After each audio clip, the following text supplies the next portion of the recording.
శిలలాంటి నాకు జీవాన్ని పోసి కలలాంటి బ్రతుకు కళతోటి నింపి వలపన్న తీపి తొలిసారి చూపి ఎదలోని సెగలు అడుగంట మాపి తులివెచ్చనైనా ఓదార్పు నీవై శృతిలయలాగా జత చేరినావు.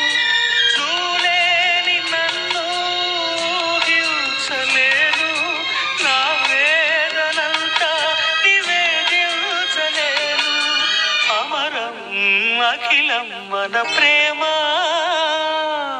ప్రియతమా నా హృదయమా ప్రేమకి ప్రతిరూపమా.